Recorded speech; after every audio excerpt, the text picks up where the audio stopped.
Good morning, it's Lisa from Lisa Heal Yourself, and today I want to talk about what I learned from walking 1 hour a day, 365 days for 1 year, no matter what. So I walked an hour a day, and this is kind of my congratulations email to myself. This is my walk-iversary, I should say, for 1 year, and I want to tell you all the things that I learned. So it was very interesting. I walked every day without fail. Whether I was sick, whether my children were sick, whether I was away on vacation. I walked Christmas morning, I walked New Year's morning, I walked my birthday, I walked all those special holidays where you'd rather just say, oh, I deserve a break today. I walked in the heat, so hot. I walked in windstorms, in rainstorms, in thunderstorms. I walked in snowstorms where I could barely see, just my eyes were sticking out, and wind so cold it was just going straight through me. So I walked in all the different environments, through all the excuses, through all the different weathers, through all the different days, the occasions. When life was hectic and too busy, I still walked. And this is not to just brag and say, hey, check me out, I walked all of this. This is to tell you what I learned. So as you know, the reason I started walking was because at one point in my journey, in my health journey, many of you know I was so sick and so chronically fatigued at one point that I was bedbound. I couldn't get out of bed. Walking to the bathroom, I would sometimes have to crawl. Walking to the end of my driveway was like walking Everest. And going to the mailbox felt like I just, completed a huge marathon, and, it would take me days to recover. So once I started to get better, I decided to push myself. And it was interesting to know that when I started to push myself mentally, this is the important part, I would go as far as I mentally was prepared to go. So today I said, okay, I'm going to go to the end of the driveway and back.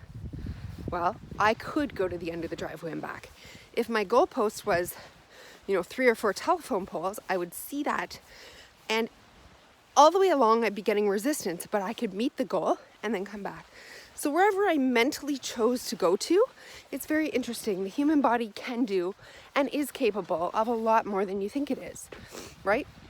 One day I surprised myself and I'm going to go from here to, really far. Well, surprise, surprise, I could do it, right? And then when you keep challenging yourself, your mind is able to start to trust that you can do these things and start to build on it. So let me just say that the first lesson I learned was, if you're looking for weight loss, walking is not the answer. I thought that weight loss would come as a natural byproduct of walking. It's so interesting. I'm the same weight today as I was 1 year ago. I walked my 10,000 steps every day for 1 year, and I didn't lose any weight. It's exactly the same. And I still have cellulite on my legs.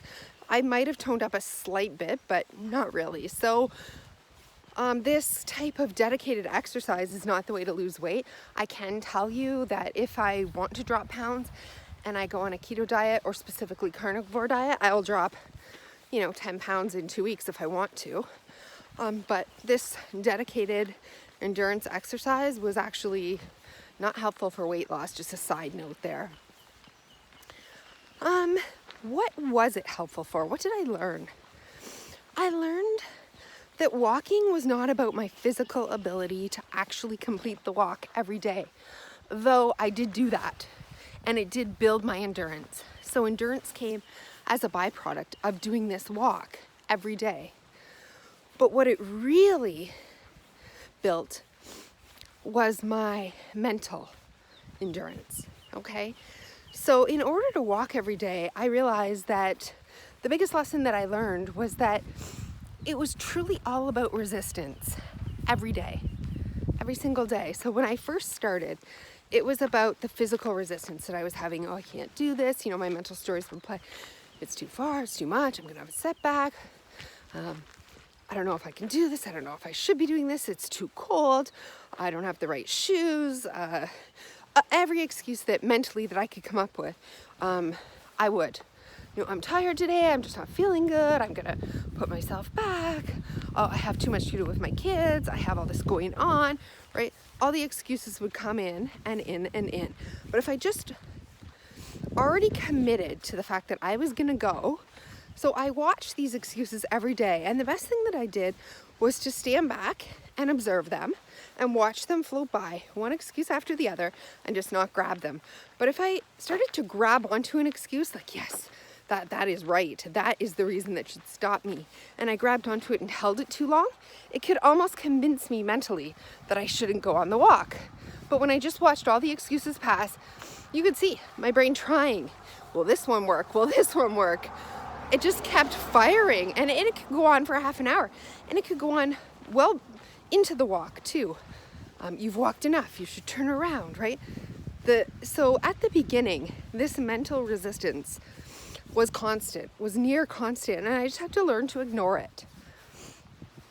As the walks went on, I noticed that changing, which was really interesting. I no longer gave myself the excuse that it was too cold, or I couldn't find my shoes, or I would do it later after I ate something or after I did something else first. I noticed those excuses starting to fall away, and my mind not even trying to bring them to the forefront. And then it became other, resistances that I was fighting. My own internal world, my symptoms. I could feel resistances in my life, right? Life resistances, not to the actual walk. At this point, I was committed to the walk, and my body knew that I was walking. But during the walk, I would find myself in resistance to many things in my life, and I could notice them easier. So it was strange. At one point, my body just settled into the fact that she's walking. She's going to walk with or without my excuses, so I better stop sending them constantly. Then I was able to enjoy parts of the walk, but my mind was still chattering, but it was chattering on other things.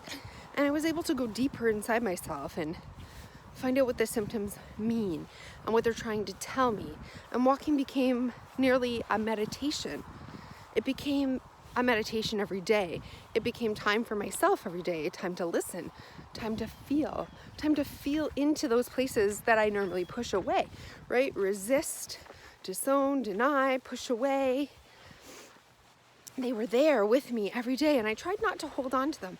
As they came by, I tried not to hold them and grab them as my identity. Rather watch them and see, feel them. Let them know I'm there. I got closer internally to lessons and insights and to my intuition and to things going on in my life. It was very interesting. But yet, resistances still came every once in a while. It would be a really cold day, or a brutal windstorm, or a rainstorm, or a thunderstorm. But as soon as I put on my shoes and got about 5 minutes out the door, those excuses and those resistances would just fall away. They just sort of relax and ease into this walk, no matter what the weather. And I realized that walking and committing to something is more about promising something to yourself and allowing yourself to trust yourself. So had I have grabbed those excuses and stopped walking, or decided that one was important enough for me to hold on to and stop my walks altogether, I would have just lied to myself, as I have done my whole life. I would have made a promise and not kept it to myself.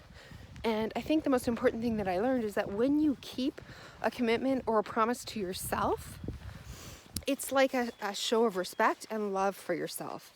So the walk became a show of love for myself. It became keeping my word to myself. And that became really important. Like, look what you can do. You can do anything, because you're not going to let the resistance get in the way, because you're going to keep your promise to yourself no matter what. And even if it's painful today, even if your symptoms are raging, even if the weather is terrible, even if you have valid excuses as to why you can't go, I'm putting myself first because I made this commitment. I want to prove to myself and show myself that I'm worth it and I can keep my word to myself. And so I think that was one of the most important lessons that I learned, that anyone can do this. You don't have to be special. You don't even have to be fit. You can be sick. You can have chronic fatigue. You can have a million things wrong. All you need is to be able to break through your own resistance. And so that's what walking 1 year taught me, is that it's all a mental resistance. It's all a mental resistance. And once you can break through your own mental resistance by not fighting your resistance, but by stepping back, am watching it. By noticing it, by watching it, by valuing the commitment that you made to yourself and the promise and the love that you have for yourself over those superficial resistance and excuses that come up. I'm not saying the resistances aren't important, and sometimes it's important to explore them, to find out where they're coming from, why your mind wants to break this so bad, what it's trying to keep you safe from, what it's trying to protect you from, right? Where is this resistance coming up in your life? Where did it first come up? Why is it here at all? Why do you have resistance against yourself to meet your own goals and to progress in your life? Just watch how strong your mind is in all the resistance. And that's what it taught me. If my mind can be this adamantly resistant to walking every single day, where else is this showing up in my life, right? Where else is my mind being resistant to me moving forward and to actually completing goals that I want to complete in my life because it's scared or it wants to protect me or keep me safe or keep me comfortable, right? But it's not doing those things. Those things aren't, you have to remind your mind, no, I'm prepared for the discomfort of this. I want to do this anyway. I want to achieve this. I want to do this, right? And so, yeah, it's all about your mental muscle, your mental resistance, finding out where they come from, why they're there, and watching them as they melt away and just feeling pride and feeling that love left in its place. Like, wow, I really did this. So today I feel very proud of myself and I'm going to keep going. I realized that walking every day for 1 year is amazing. And it first started out as a 3-month goal, and then it went to 6 months. And then I was like, okay, I can do this for a year. But now that I'm here at a year, I see that it is a lifelong commitment to myself. It's a lifelong, not a 2-year goal, not a 3-year goal, but like every day, like forever, for the rest of my life, is because I want to be the type of person who's healthy enough to walk an hour every day. So therefore I have to become that person. I have to show up and be that person every day. So I want to be walking every day when I'm 80 years old and healthy. I want to be healthy enough to continue this. So stopping just because I got to my year goal would be counterproductive in actually what I want for my life. So the commitment is to not drive myself, but to enjoy this process now, to watch how it continues to unfold for me, to watch where it helps point out resistance in my life in other areas, and to let it be like this grounding technique for meditation, for introspection, for noticing my resistance, and for every day reminding and promising myself to break through the resistance, no matter how strong they are, to just continue to break through those resistance. And when you do, it starts to work. It starts to go to other areas of your life. So I hope this video has been helpful. If you haven't already started a walking practice, do it. Don't push yourself too far. Just commit for 1 week, for 2 weeks, for a month, for 2 months. Just start and keep going. And really remember, anyone can do this. Anyone. It's all about mental resistance every time. So I hope that you have fun walking. I hope that you learn valuable lessons. And if you have done this or you're doing this and you have learned significant lessons that are important, please share it, because I think it's important and I'd love to hear them as well. Some more insights on this. Talk to you soon.